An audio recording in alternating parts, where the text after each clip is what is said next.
2019, 0150 local, 0550 coordinating versatile. Coast Guard received a report of a cargo ship, Golden Ray, capsized with 23 persons on board in the vicinity of St. Simons Sound, in position of 31-07.77 north, 081-24.3 west. All those that request keep a sharp lookout as soon as possible and report all sightings to United States Coast Guard assigned. United States Coast Guard, City of Charleston, out.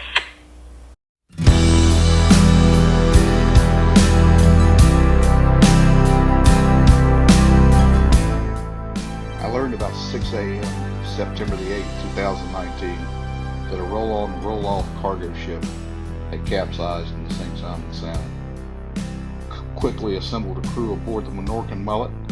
As the boat was already in the water, we headed out. There, as we rounded the corner into the Sound, we saw the behemoth. Helicopters from the air station in Savannah and the U.S. Coast Guard were on site, still surveying the situation, as most of the crew members had already been taken off the ship. We then learned that 4 crew members were trapped inside the hull, deep down in the engine room. The whole nation watched as national news descended upon the island. Some 30 hours later, the 4 remaining crew members had been safely rescued from aboard the ship. How did the ship turn over? An eyewitness I spoke to said that when the ship left the Port of Brunswick, it had a significant list.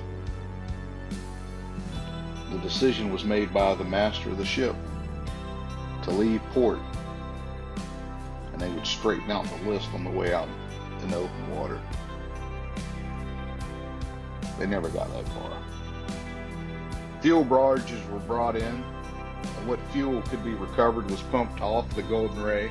Rocks were brought in and placed along the port side of the ship to help with stability as the sand began to wash away and be undermined by the tide that runs in and out of the St. Simons Sound.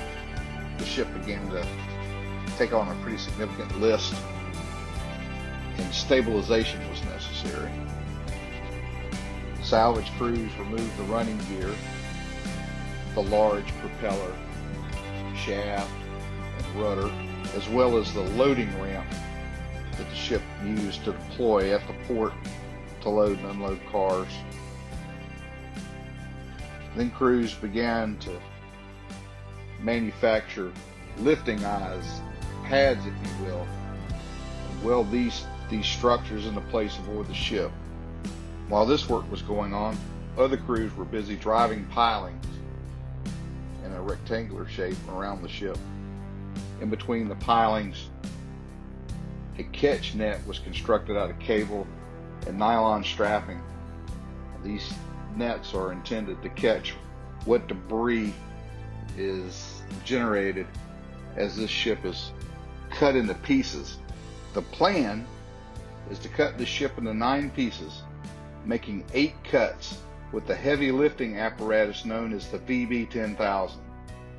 The VB-10,000 was brought from Louisiana to the East Coast early in the summer of 2020. In the Port of Brunswick, crews were at work there preparing to receive pieces of the ship.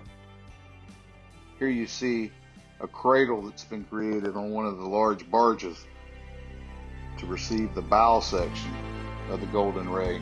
Here at the stern section of the Golden Ray, as we look into the ship where the loading ramp had been removed, if you look just to the right of the white stripe above the 3 yellow stripes on the stern, you can make out the outline of a car that's hanging vertically inside the hull. I would have liked to have gotten a little closer to the Golden Ray to get a closer shot of the car, but the salvage company is maintaining a 150-yard safety zone around the vessel while the salvage operation is taking place. Above the Golden Ray, you can see the rectangular shape of the containment net that's been placed around the ship in anticipation of the VB-10,000 arriving on station to begin sawing. Also, the vertical lines that are on the ship are the chain that's going to cut through the ship. And you can make out clearly just how big these sections are going to be. And also from there you can see the lifting lugs that have been installed. There's 4 points of lifting for each section. Those were all fabricated, brought out to the ship, placed up by crane, and welded into place.